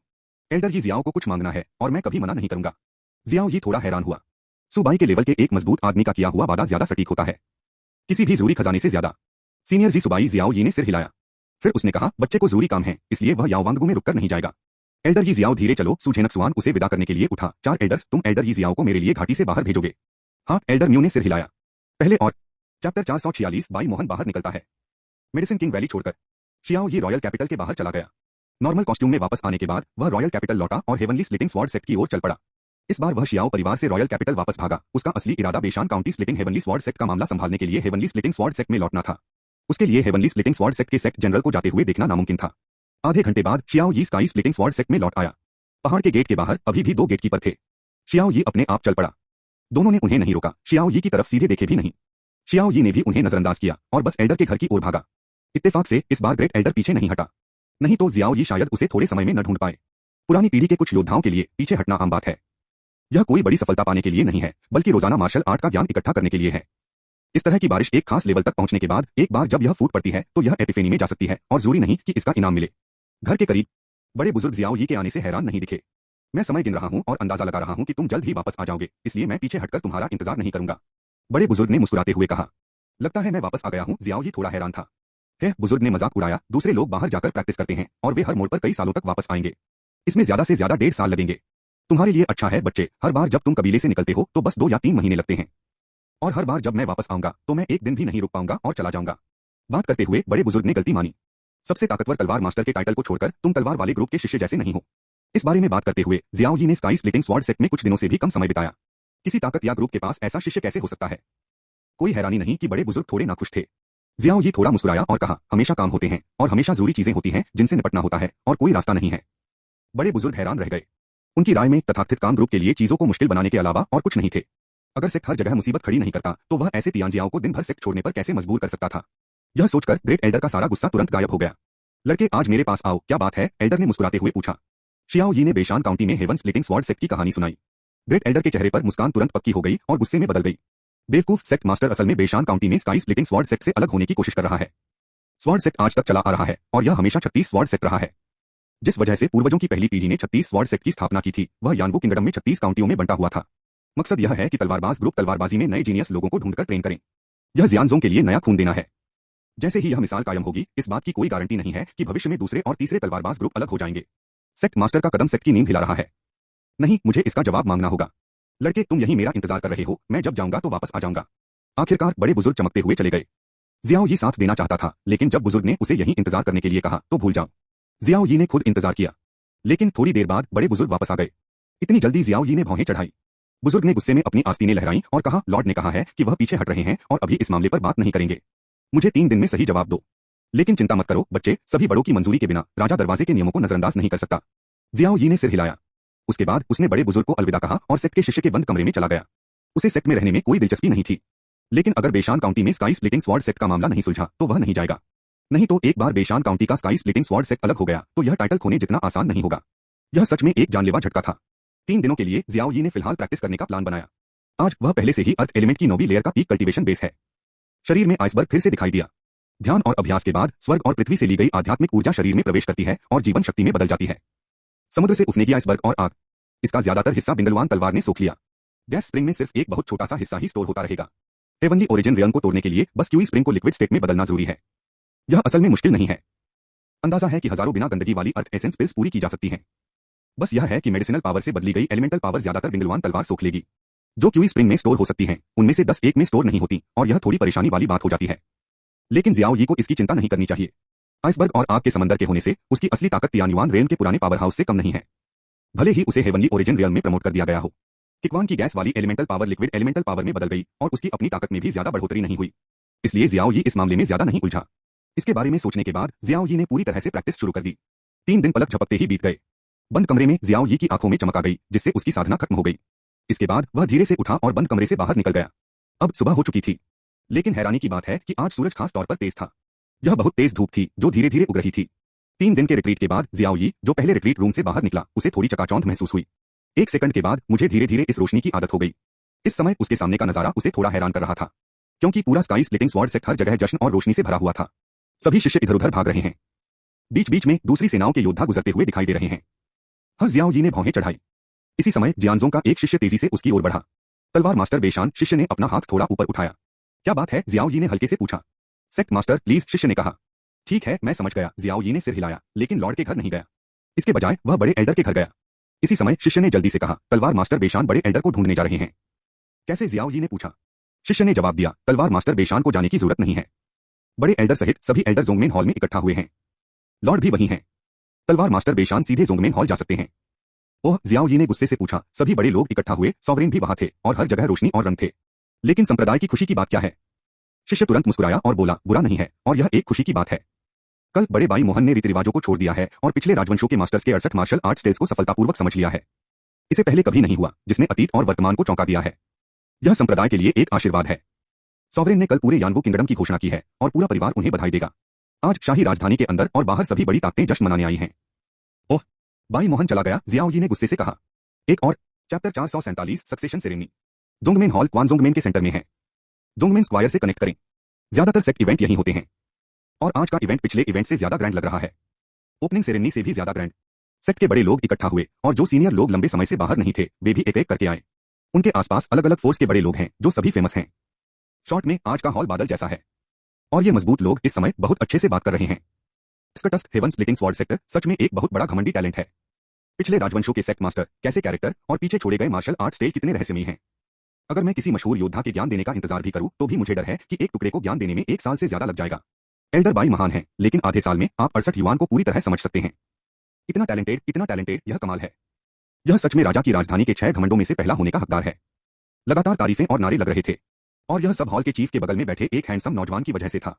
चीफ के पास बैठा व्यक्ति स्वाभाविक रूप से सुजरेन होता है। उसके बगल में बैठा नौजवान एल्डर बाई मोहन था। इस समय वह उस रोशनी में नहाया हुआ लग रहा था जिसने बहुत ध्यान खींचा है। हैरान आंखें और हैरान चेहरे पूरे हॉल में भर गए थे। स्प्लिटिंग हेवन के स्वॉर्ड सेक्ट के इतिहास में अकेला व्यक्ति जो पिछले राजवंशों के मास्टर्स के मार्शल आर्ट स्टाइल को समझ सकता है और इतने कम समय में एक बेमिसाल जीनियस। वह रॉयल कैपिटल के ऊंचे लेवल के सभी लोगों को अपनी तारीफ करने पर मजबूर कर सकता है और यह वाजिब भी है। ठीक इसी समय एक जवान आदमी धीरे धीरे हॉल में आया। जवान लोग भी उतने ही हैंडसम और एलिगेंट होते हैं जिनका बर्ताव बहुत अच्छा होता है। जब वह आया तो उसने भी बहुत ध्यान खींचा। बेशक जवान लोग इतने अट्रैक्टिव इसलिए होते हैं क्योंकि उनकी पहचान होती है। वह जवान आदमी स्वॉर्ड्समैन सेक्ट की जनरेशन का सबसे ताकतवर तलवारबाज जियाओ यी है। जियाओ यी ने हॉल में बनी टीम को देखा, उसके चेहरे पर हैरानी थी। मेडिसिन किंग वैली में म्यू किंगडम के हेड म्यू फैमिली ग्रुप के 9 बड़े लोग सभी आए। 4 बड़े परिवार, या तो परिवार का हेड आया या परिवार का दूसरा आदमी आया, और बाकी सभी बड़ी और छोटी फोर्स सभी पैट्रियार्क खुद आए। सेक्ट की तरफ से एल्डर डुआन युन, एल्डर लो और दूसरे सीनियर जो पूरे साल बंद रहते थे, वे भी एक एक करके आ गए। यह एक बड़ी लड़ाई है। मुझे डर है कि रॉयल कैपिटल के ऊंचे लेवल के सभी बड़े लोग यहाँ हैं। जियाओ यी हैरान रह गया। बेशक यह थोड़ी सी हैरानी ज्यादा देर तक नहीं रही। जियाओ यी सीधे हॉल के चीफ के पास गया। यह सुजरेन का डायरेक्शन है। सेक्ट मास्टर, मैं आज यहाँ पूछने आया हूँ। जियाओ यी बेशान काउंटी में हेवन स्प्लिटिंग स्वॉर्ड सेक्ट के बारे में पूछना चाहता था। आखिरकार सुजरेन ने 3 दिन में जवाब देने का वादा किया था। अचानक सेक्ट मास्टर ने हाथ हिलाया और बीच में कहा, मुझे पता है। इस सेक्ट मास्टर ने हमेशा एक वादा किया है। बस आज वह दिन है जब एल्डर बाई ने सेक्ट के चीफ का पद संभाला है। सभी पंथ एक ही बधाई में हैं, सभी राजा एक ही खुशी में हैं। मैं तुम्हें बाद में जवाब दूंगा, कैसा रहेगा? हाँ, जियाओ यी ने भौहें चढ़ाई। मेरे हिसाब से स्वामी इतने बातूनी इंसान नहीं है। हालांकि उन्होंने सिर हिलाया और फिर एक तरफ हट गए। जियाओ यी को इस बात में कोई दिलचस्पी नहीं थी कि बाई मोहन पंथ के चीफ बने या नहीं। हालांकि इस समय किनारे पर खड़े म्यू किंगडम ने ठंडे स्वर में कहा, तलवार मास्टर बेशान, आप बिना कुछ लिए यहाँ कैसे आ गए? खैर, एल्डर बाई ने पंथ के चीफ का पद संभाला। क्या यह हो सकता है कि तलवार मास्टर बेशान ने कोई तोहफा तैयार न किया हो? पंथ का तथाकथित चीफ अगले जियानजों का उत्तराधिकारी होता है। सुजरेन नहीं, लेकिन उसने सेक्ट के मामलों की जिम्मेदारी संभालनी शुरू कर दी है और पावर सुजरेन के बाद दूसरे नंबर पर है और आम बड़ों से ऊपर है। जब कल्टीवेशन बेस्ड तियान्युआन के 9वें लेवल पर पहुंचेगा तो वह ऑफिशियली सॉवरेन के तौर पर काम संभालेगा। यह जियाओ यी ने थोड़ा मुंह बनाया। उसके बोलने का इंतजार नहीं किया। साइड में कई पैट्रियार्क पहले से ही बात कर रहे थे। जियान के पास एक अफवाह है कि बेशान के स्वॉर्ड मास्टर की एल्डर बाई से अनबन है। यह सच लगता है। बस आज आखिरकार सभी बड़ी ताकतों के बड़े लोग इकट्ठा हो रहे हैं।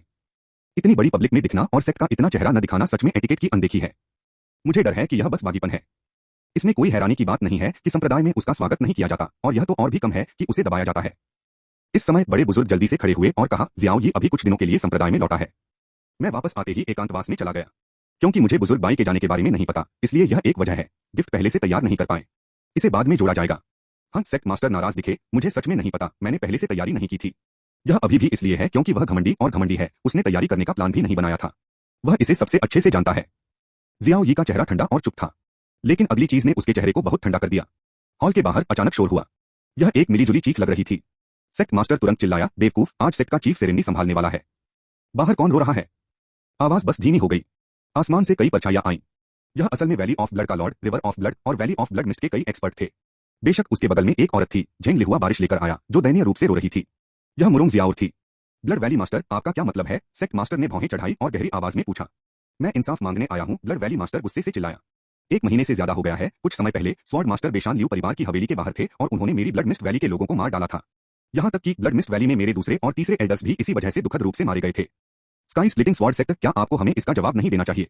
जैसे ही यह बात निकली, ऑडियंस में हंगामा मच गया और कई चर्चाएं हुई। इस समय एक बहुत ही बेसुरी लेकिन साफ आवाज सुनाई दी। जहां तक मुझे पता है, ऐसा नहीं है। यह झो युयाओ ने कहा था। मेन हॉल में सिर्फ बड़े लोग ही नहीं थे। आखिरकार यह सेक्ट के चीफ का सक्सेसर सेरेमनी था। पूरे स्काई स्प्लिटिंग स्वॉर्ड सेक्ट ने बधाई दी। जाहिर है, एल्डर्स और डीकन के अलावा कबीले के कई टैलेंटेड शिष्य भी वहां थे। जैसे स्वॉर्ड हॉल के चीफ लिंगयू दूसरे हॉल के चीफ भी हैं। ऐसे जुजियान तलवार मास्टर झो युयाओ और दूसरे 34 तलवार मास्टर्स वगैरह। जाहिर है, यह तुम्हारी ब्लड मिस्ट वैली की स्मोकी विलो स्पिरिट है जो यंग मास्टर लियू फैमिली को चाहती है। Sword master Beishan young master Liu के पैट्रियार्क के अच्छे दोस्त होने के नाते मदद करने वाले हैं। ब्लड मिस्ट वैली में तुम्हारा योद्धा, खासकर खून की नदी में, बहुत गुस्सैल है।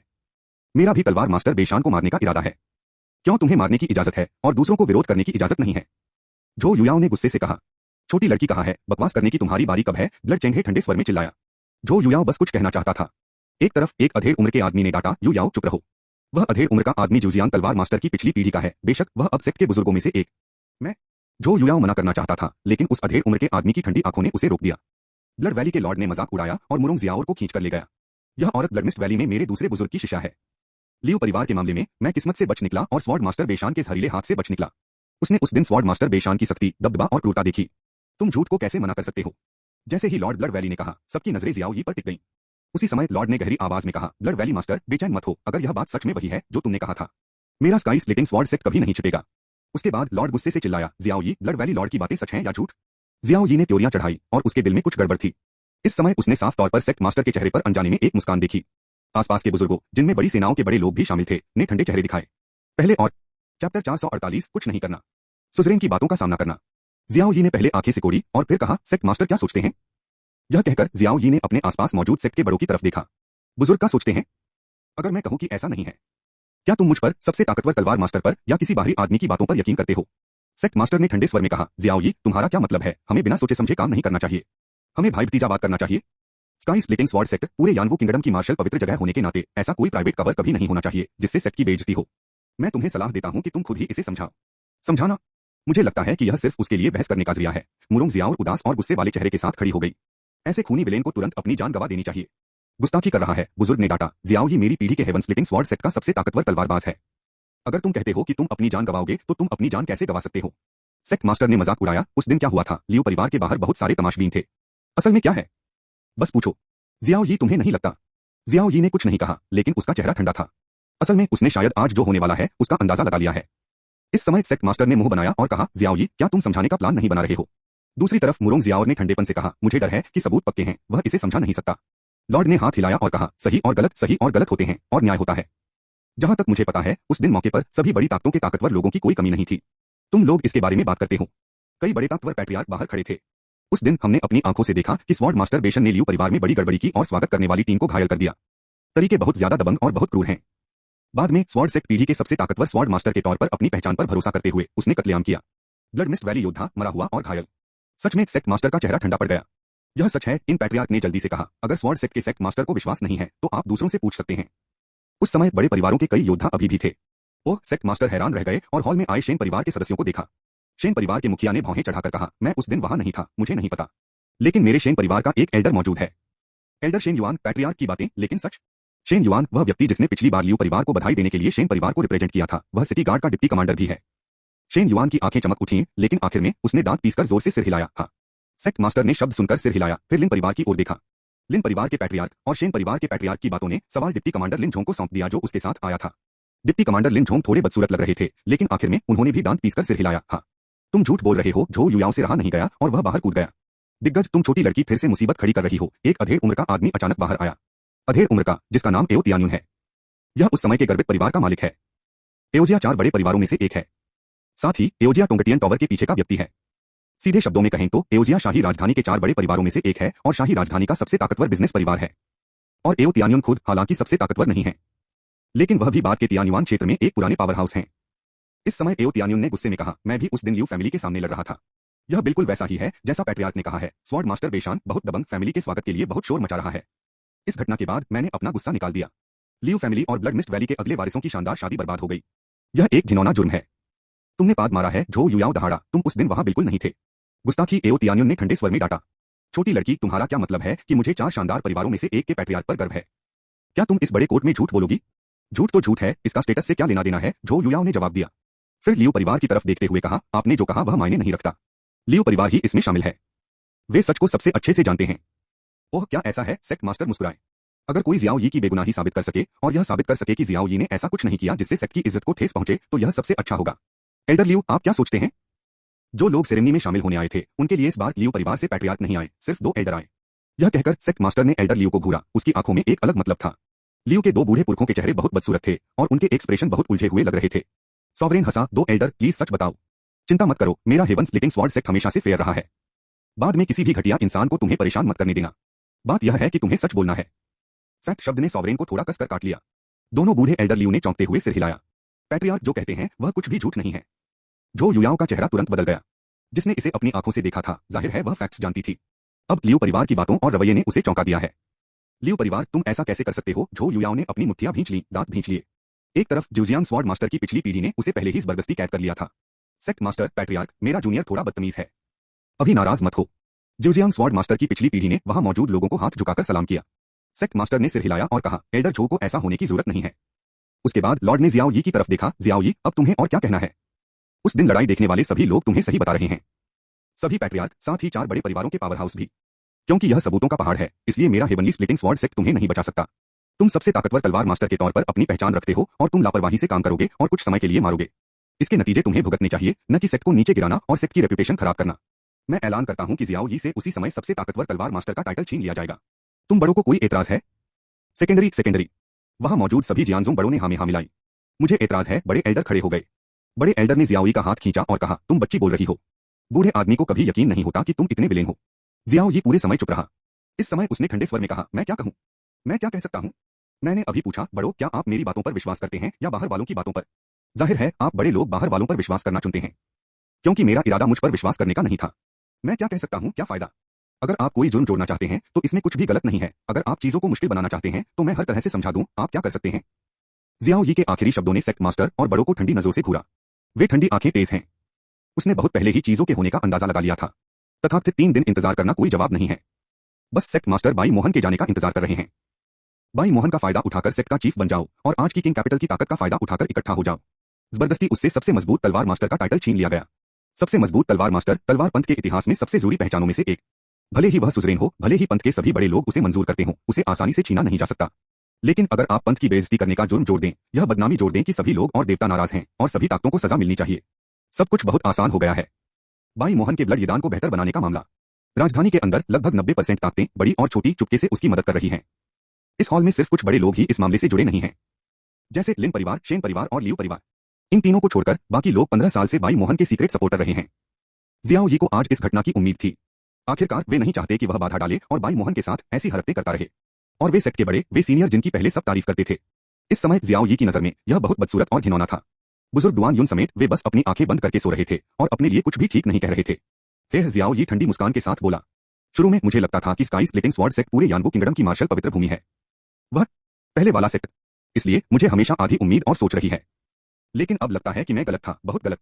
जियाओ यी की आवाज बेपरवाह थी, अकेलेपन और निराशा से भरी हुई थी। कोई बात नहीं, इसे छीन लो। आज से मैं जियाओ यी का स्काई स्प्लिटिंग स्वॉर्ड सेक्ट से कोई लेना देना नहीं है। भारी आवाजें आने लगी। घमंडी आदमी गर्व से मुड़ा और धीरे धीरे चला गया। एक और second. Chapter 449 8 top power house. बेवकूफ, सच में बेवकूफ। मुझे बहुत गुस्सा आ रहा है, बूढ़े आदमी। बड़े बुजुर्ग की गुस्से भरी दहाड़ पूरे हॉल में गूंज गई। जोरदार आवाज ने पूरे हॉल को अचानक हिंसक बना दिया। तुम्हारे जैसे बड़े बड़े बुजुर्ग क्यों हैं? जियाओ यी तो बस 20 साल का जवान लड़का है। क्या तुम्हारे पुराने पूर्वजों का मिलकर जुल्म करना और निशाना बनाना भी सही है? बड़े बुजुर्ग का बेकाबू गुस्सा फूटने ही वाला था। सेक्ट मास्टर और दूसरों ने भौहें चढ़ाई। स्काई स्प्लिटिंग स्वॉर्ड सेक्ट के बड़े बुजुर्ग की ताकत को कैसे कम आंका जा सकता था? एक बार गुस्सा हो जाने पर उसे रोकने वाले ज्यादा लोग नहीं होते। ठीक इसी समय एक पॉप की आवाज आई। मजबूत और स्थिर हथेलियों ने बुजुर्ग के कंधों को थाम लिया। सबने सिर्फ गुस्से वाले बड़े बुजुर्ग को देखा। किसी ने ध्यान नहीं दिया। बड़े बुजुर्ग की गुस्से वाली बातों से घमंडी और अकड़ू आदमी अचानक पीछे मुड़ गया। वह आदमी जाहिर तौर पर जियाओ यी है। लड़के, जाने दो, बुजुर्ग तुमसे इंसाफ मांग रहा है, बुजुर्ग ने गुस्से में कहा। जरूरत नहीं है, जियाओ यी ने हल्के से सिर हिलाया। बड़े बुजुर्ग दयालु हैं और लड़का ही लीड करता है। बस तुम्हें बच्चे पर गुस्सा करने की जरूरत नहीं है। जियाओ यी अच्छी तरह जानता था कि अकेले बड़े बुजुर्ग कुछ भी नहीं बदल सकते। नहीं, बड़े बुजुर्ग ने अनजाने में कहा, जियाओ यी का हाथ छुड़ाने की कोशिश करते हुए। हालांकि उसे यह जानकर झटका लगा कि अपनी पूरी ताकत लगाकर भी वह जियाओ यी की पकड़ नहीं छोड़ पा रहा था। साथ ही वह हैरान भी था, क्योंकि उसकी नजर में इस समय जियाओ यी का चेहरा निराशा से भरा हुआ था। यह सच में संप्रदाय के आगे हार मानने का एक निराशाजनक भाव था। तभी उसे समझ आया, सेक्ट की लगातार मुश्किलों, दबाव और बेवजह की बदनामी ने उनके सामने खड़े नौजवानों की उम्मीदों को बहुत पहले ही पूरी तरह से खत्म कर दिया है। चाहे वह नतीजा बदलने की कितनी भी कोशिश कर ले, उसके सामने वाला नौजवान जरा भी नहीं डिगा। बच्चा चला गया, जियाओ यी हल्का सा मुस्कुराया। अगले ही सेकंड पूरी तरह से घूम गया और कभी पीछे मुड़कर नहीं देखा। ब्लड मिस्ट वैली में उस आदमी के पास से गुजरने का इंतजार कर रहा था। जुएचेंग हे ने ठंडे स्वर में कहा, रुको जियाओ यी, तुमने ब्लड मिस्ट वैली में कई ताकतवर लोगों को मारा है। अब मैं अपनी पीठ थपथपाकर जाता हूँ, जरा कुछ सोचो तो। मुरोंग जियाओ ने भी ठंडे स्वर में कहा, जियाओ यी, कुछ साल पहले तुमने मेरे परिवार को मार डाला था।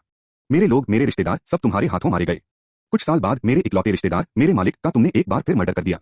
मैं चाहता हूं कि तुम मेरी जान की कीमत चुकाओ। मुरोंग जियाओ ने ठंडेपन से कहा। उसे पता था कि जियाओ यी ने अपनी ताकत खो दी है और वह इससे निपट सकता है। अचानक जियाओ यी ने ठंडेपन से अपना सिर घुमाया। उसके असली चेहरे पर जो बेपरवाही थी, वह तुरंत खौफ पैदा करने वाले मारने के इरादे में बदल गई। मुरोंग जियाओ, क्या तुम्हें लगता है कि मुझे सच में तुम्हारी नकली मौत के बारे में नहीं पता? क्या तुम्हें लगता है कि मामूली गुइशी डैन मुझसे, एक हाई ग्रेड अल्केमिस्ट से, सच में छिप सकता है? मैं तुम्हारी जान बख्श दूंगा और मैं तुम्हारी जान फिर से ले सकता हूं। और तुम, जियाओ यी ने खून की घाटी और खून की नदी के मालिक को ठंडी आंखों से देखा। चुपके से डेस्परेडोस से मेरे जियाओ परिवार से निपटने के लिए कहो। यह मामला अगर तुम्हें हिम्मत है तो जारी रखो। मैं अब स्काई स्प्लिटिंग स्वॉर्ड सेक्ट का शिष्य नहीं हूं। मैं और भी ज्यादा बेईमान हो जाऊंगा और जैसा तुम कहते हो उससे 100 गुना ज्यादा क्रूर हो जाऊंगा। मुझ पर जबरदस्ती मत करो। जियाओ यी की आवाज बहुत ठंडी थी। दिग्गज ब्लड वैली के मास्टर ने ठंडे स्वर में चिल्लाया, लड़के, अब तुम स्काई स्प्लिटिंग स्वॉर्ड सेक्ट के सबसे मजबूत तलवार मास्टर नहीं हो। इस सुरक्षा के बिना तुम्हें हमारे सामने घमंडी होने का क्या हक है? उसके हाथों में सुनहरी आग के साथ खून की नदी और भी ज्यादा उफान मार रही थी। लड़के, अगर 1 महीने से ज्यादा समय पहले तुम्हारे पास वह टाइटल गार्ड न होता, क्या तुम्हें लगता है कि तुम अभी भी जिंदा हो? खून खूंखार आवाजों की नदी बन गया और यह जियाओ यी के कानों में आया। उसने मुंह से जोर से चिल्लाया, लड़के, मैं चाहता हूं कि तुम अपने खून के कर्ज चुकाओ ताकि मेरे खून के मिस्ट वैली वॉरियर को स्वर्ग की आत्मा से आराम मिल सके। आखिरकार मैं गोली चलाना चाहता हूं। बेवकूफ, क्या तुम्हारी हिम्मत है? उसी समय एक चीख आई। ग्रेट एल्डर का हिंसक रूप तुरंत जियाओ यी के पीछे रुक गया। एल्डर जियानजोंग जुचेंगहे ने नफरत से मुस्कुराते हुए कहा, मुझे याद है तुम 8 टॉप पावर हाउस में 6ठे नंबर पर थे, मेरे पीछे। क्या तुम्हें लगता है कि तुम मुझे रोक सकते हो? 8 टॉप पावर हाउस में खून 5वें नंबर पर है। जियानजोंग ग्रैंड एल्डर 6ठे नंबर पर। तुम कोशिश कर सकते हो, ग्रेट एल्डर ने ठंडे स्वर में कहा। दोनों के बीच लड़ाई शुरू नहीं हुई, क्योंकि हॉल के चीफ के बगल में अचानक एक बूढ़े की खांसी की आवाज आई। एक बूढ़ा आदमी जिसने आंखें बंद की हुई थीं और नींद में था, उसने अपना मुंह खोला। खांसी खांसी एल्डर डुआन युन ने गहरी आवाज में कहा, खून नदी में होता है, क्या तुम बूढ़े आदमी की चेतावनी भूल गए? ब्लड रिवर और ब्लड वैली के मास्टर ने तुरंत अपना चेहरा बदल लिया। एल्डर डुआन युन की आंखों में जलन थी। हिम्मत मत करो, दोनों ने एक साथ कहा। खून एक नदी बन गया और जल्दी ही अपने हाथ में आग को दबा लिया। डुआन युन 8 पीक पावर्स में से पहला। बेशक असल में कुछ इंडिविजुअल स्ट्रॉन्ग प्लेयर्स हैं जो इस रैंकिंग में शामिल नहीं हैं। कुछ स्ट्रॉन्ग प्लेयर्स बहुत लो की होते हैं और उनके शॉट बहुत कम होते हैं। उनकी असली ताकत का अंदाजा लगाना मुश्किल है। इसे इस रैंकिंग में नहीं गिना जाता है। हालांकि किसी भी हाल में मौजूदा रैंकिंग को यानवू किंगडम में मान्यता मिली हुई है। एल्डर डुआन युन हेड हैं, सेक्ट मास्टर जियानजोंग दूसरे और ब्लड वैली मास्टर तीसरे। अकेले इस हॉल में 8 टॉप पावर हाउस में से 6 हैं। वैसे म्यू किंगडम भी 8 पीक पावर हाउस में से एक है जो 7वें स्थान पर है। एल्डर जियानजोंग के बाद घर के करीब ब्लड मिस्ट वैली में लोगों ने ज्यादा कुछ नहीं कहा। जियाओ यी धीरे धीरे निकलता रहा। जब वह मेन हॉल के दरवाजे तक गया तो वह अचानक रुक गया और सीधे लॉर्ड की तरफ देखने लगा। सेक्ट मास्टर, ऐसा लगता है कि आपने मुझे अभी तक अपना जवाब नहीं बताया है, जियाओ यी ने ठंडे स्वर में कहा। यह तथाकथित जवाब स्वाभाविक रूप से बेशान काउंटी में स्काई स्प्लिटिंग स्वॉर्ड सेक्ट का मामला है। सॉवरेन ने मजाक उड़ाया, स्वाभाविक रूप से। इस समय बगल में बैठे एल्डर डुआन यून ने फिर से खांसी की। सेक्ट मास्टर ने भौहें चढ़ाई और गंभीरता से कहा, हालांकि आप बेशान काउंटी से हैं। उन्होंने बार बार मुझे हेवन स्प्लिटिंग स्वॉर्ड सेक्ट के सामने शर्मिंदा किया है, जिससे कई सेक्ट की रेपुटेशन खराब हुई है। लेकिन आप अपने हैं और स्वॉर्ड स्कूल का है। बेशान काउंटी का स्काई स्प्लिटिंग स्वॉर्ड सेक्ट स्वाभाविक रूप से अभी भी मेरे स्काई स्प्लिटिंग स्वॉर्ड सेक्ट के तहत एक असाइनमेंट है। लेकिन तुम्हें याद है, आज से तुम अब स्वॉर्ड सेक्ट के शिष्य नहीं हो। फिर से सेक्ट में कदम मत रखना, सेक्ट की इज्जत का फायदा मत उठाना और मनमानी मत करना, नहीं तो सेक्ट तुम्हें नहीं छोड़ सकता। जियाओ यी ने शब्द सुनकर सिर हिलाया, फिर बात करना बंद कर दिया और हॉल से बाहर चला गया। उसके पीछे नफरत भरी आंखें और खुशी भरी हंसी थी। उनमें से एक नजर कठोरता से भरी थी। उसकी नजर मेन हॉल में मौजूद जवान आदमी बाई मोहन पर पड़ी। जियाओ यी, मैंने कहा था, मैं तुम्हें बर्बाद कर दूंगा। एक दुखी कुत्ते की तरह जाना अजीब लगता है। बाई मोहन ने ठंडे मन से सोचा। बड़े बुजुर्ग अभी भी गुस्से में हैं। सेक्ट मास्टर, बुजुर्गों, तुम बेवकूफी कर रहे हो। भूल गए सीनियर ने क्या कहा था? सीनियर, आसपास की सभी बड़ी ताकतों के लोग साफ नहीं हैं और संप्रदाय के कई बड़े लोग भी हैरान हैं। सिर्फ संप्रदाय के मास्टर और कुछ बड़े लोगों के हाव भाव बदले। हम संप्रदाय के मास्टर ने ठंडी आवाज में कहा, अगर सीनियर यहाँ भी हैं तो भी वे आज मेरे फैसले को मंजूरी देंगे। भले ही जियाओ यी के पास 2 बड़ी विरासतें हैं, लेकिन आखिर में वह सिर्फ आग वाले जानवर की आत्मा को कंट्रोल करता है और उसके लिए एक ताकतवर हथियार बनना मुश्किल है। इसके अलावा विरासतों में से एक हानबिन जियांगन, उसका आग को कंट्रोल करने वाला जानवर बर्फ की खासियत वाली ताकत को बिल्कुल भी कंट्रोल नहीं कर सकता। मुझे डर है कि इसने बर्फ और आग जैसे कीमती कुदरती खजाने निगल लिए हैं। मैंने मुश्किल से बर्फ को कंट्रोल करने की काबिलियत हासिल की है, इसका असर बहुत खराब है और मेरी आगे की कामयाबियां भी कम है। यह कोई राज नहीं है कि जियाओ यी विरासत के 2 बड़े मामलों के लिए जिम्मेदार है। इसके उलट एल्डर बाई आधे साल में ही पुराने सुजरेन के 68 मार्शल आर्ट्स टेल को समझ सकते हैं। कितना कमाल का टैलेंट है, इतना ऐसी समझ सेक्ट के पुरखों में नहीं है। मैं हेवनली स्वॉर्ड सेक्ट हूँ, एल्डर बाई के लिए एक तियानजियाओ होना ही काफी है।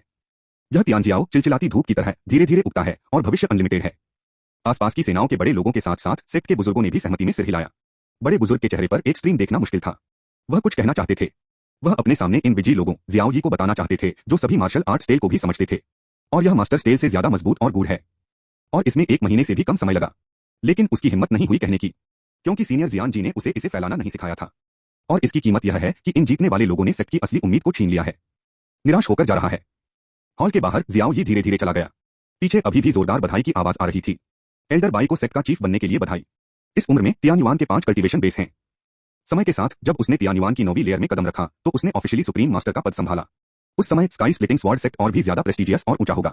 तारीफें खत्म नहीं हो रही थीं। जियाओ यी को सुनने में कोई इंटरेस्ट नहीं था। वह बस धीरे धीरे चलता रहा, आसमान की तरफ देखता रहा। वहां चिलचिलाती धूप धीरे धीरे उग रही थी और वह जोंगमेन के सिर के ऊपर से निकल चुकी थी। चमकती रोशनी ने पूरे ग्रुप को घेर लिया। बस ये रोशनी की किरणें थोड़ी चमकदार, थोड़ी खतरनाक लगती हैं और लोगों को असहज महसूस कराती हैं। हे जियाओ यी हल्के से मुस्कुराई, आखिरकार यह दोपहर में चिलचिलाती धूप, यह सच में बहुत खराब है। अब ज्यादा देर नहीं लगेगी रात होने में। जियाओ यू की आवाज बहुत ठंडी थी। तीसरा और चैप्टर 450, एक बड़ा तोहफा। Sky splitting sword sect. Jiao Yi अपने हाथों में हाथ डाले धीरे धीरे चल रहा था। वह पहले ही मेन हॉल से हटकर माउंटेन गेट की तरफ जा रहा था। उसे बहुत पहले से पता था कि यह जगह उसे जगह नहीं देगी। ठीक इसी समय दूर के एक युकोंग से अचानक 2 आकृतियां उड़ी। आकृति गिर गई। वे असल में एल्डर डुआन यून और ग्रेट एल्डर थे। जियाओ यी रुका और हल्का सा मुस्कुराया। मैं भूल गया, मैं अब स्वॉर्ड सेक्ट का शिष्य नहीं रहा। सबसे मजबूत स्वॉर्ड मास्टर तो दूर की बात है, इन दोनों चीजों को भी नहीं रखना चाहिए। जियाओ यी के हाथ में एक रोशनी चमकी और फ्रॉस्ट स्वॉर्ड हवा से प्रकट हो गई। उसके बाद उसने अपनी जैकेट खोली और आइस आर्मर उतारने के लिए तैयार हुआ। ग्रेट एल्डर ने उसे रोका, लड़के गुस्सा मत हो, मुझ पर भरोसा करो, मैं तुम्हें सेक्ट में वापस जाने दूंगा। जियाओ यी ने हल्का सा मुस्कुराते हुए कहा, एल्डर जी दयालु हैं, लेकिन यह जरूरी नहीं है। एल्डर यह भी जानते हैं कि बच्चे को अकेले रहने की आदत है।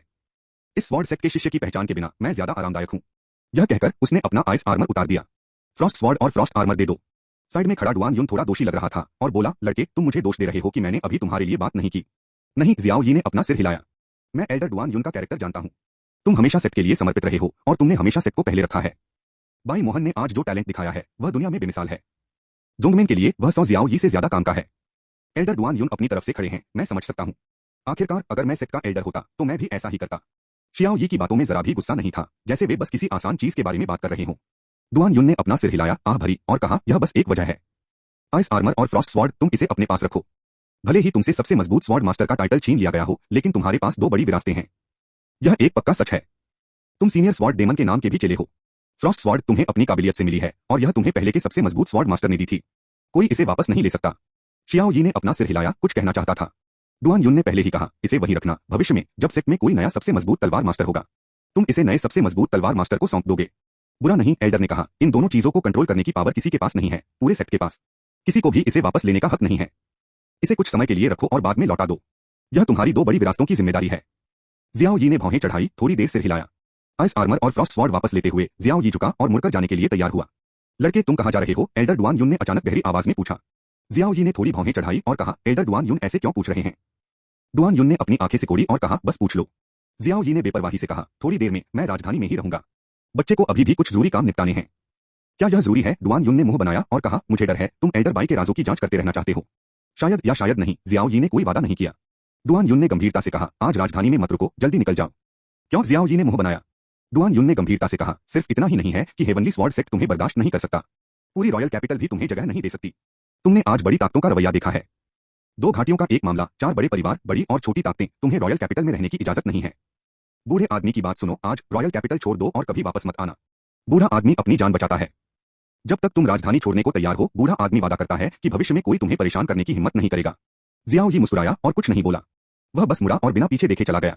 लड़का, डुआन युन ने पुकारा, लेकिन कोई जवाब नहीं आया। जियाओ यी का शरीर पहले ही जा चुका था। मौके पर डुआन युन का चेहरा थोड़ा बदसूरत था। बड़े बूढ़े के चेहरे पर गुस्सा भरा हुआ था। गुस्से में अपनी आस्तीनें लहराई, मुड़ा और एक खास दिशा में चला गया। तुम कहां जा रहे हो? डुआन युन ने पूछा। बूढ़े ने गुस्से से कहा, तुम्हें क्या लगता है? डुआन युन ने गंभीरता से कहा, अगर तुम सीनियर जियान जी को ढूंढना चाहते हो तो तुम्हें ऐसा करने की जरूरत नहीं है। कुछ दिन पहले सीनियर स्वॉर्ड जी ने दरवाजा बंद कर दिया था और थोड़ी देर के लिए दरवाजा नहीं छोड़ेंगे। पीछे हटना। बुजुर्ग का चेहरा ठंडा पड़ गया। ठीक है, मैंने कहा कि तुम बुजुर्ग जियाओ यी की मदद क्यों नहीं करते? मैंने कहा, राजा में इतनी हिम्मत कहाँ है कि जियाओ यी को टाइटल से दूर करने की हिम्मत करे। पता चला है कि सीनियर जियान जी पीछे हट गए हैं। डुआन युन ने सिर हिलाया और कहा, तुम गलत हो। भले ही पहले के लोग आज यहाँ हो, वे राजा के फैसले को नहीं रोक पाएंगे। बुजुर्ग बाई, पिछले मास्टर्स के 68 मार्शल आर्ट्स स्टेज को पूरी तरह से समझो। यह पूरे सेक्ट के इतिहास में अनोखा है।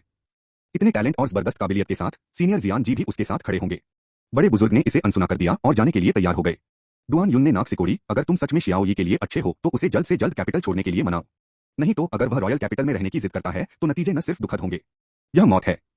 मैं भी उसे नहीं रख सकता। क्या? बड़े बुजुर्ग ने अपना शरीर हिलाया। तुरंत उन्होंने मजाक उड़ाया, तुम 8 पीक पावर्स में से पहली हो। क्या तुम उन लोगों को नहीं रख पाओगे जिन्हें तुम बचाना चाहते हो? डुआन युन ने गहरी आवाज में कहा, मैं ब्लड मिस्ट वैली में सेक्ट मास्टर और ताकतवर लोगों को रोक सकता हूँ, क्या मैं किंग कैपिटल में ताकतवर लोगों को भी रोक सकता हूँ?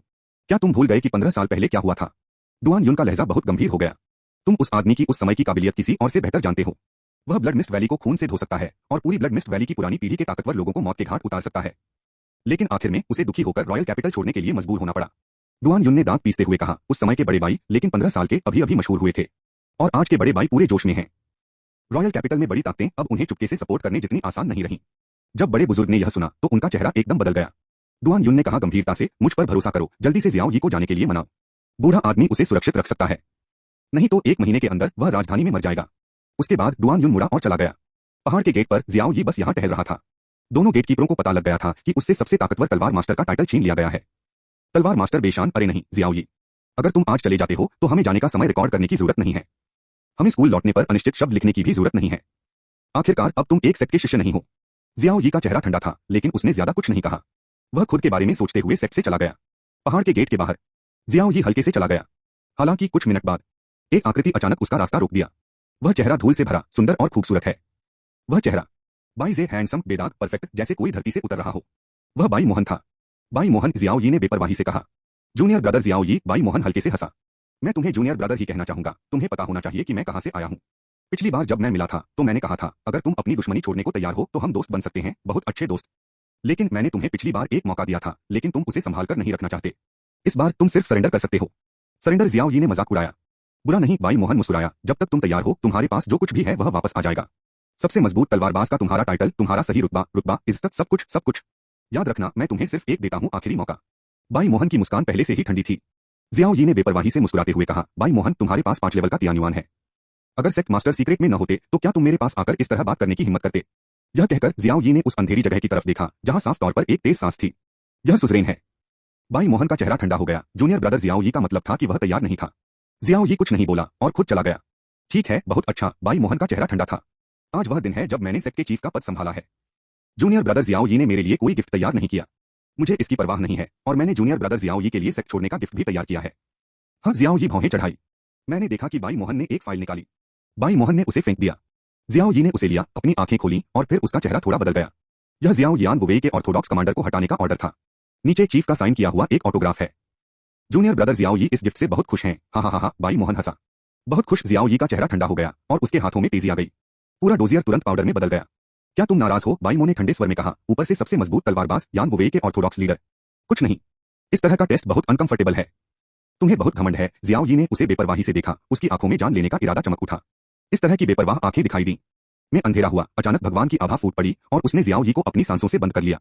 जियाओ यी ने मारने का इरादा वापस ले लिया और नफरत से मुस्कुराया। बाई मोहन, मैं अभी तुम्हारी जान रखूंगा। कोई भी उस इंसान को नहीं रख सकता जिसे मैं जियाओ यी चाहता हूं। ओ किल। आखिरी वाक्य में जियाओ यी की बर्फीली नजर अंधेरे में सुजरेन की ओर गई। फिर आकृति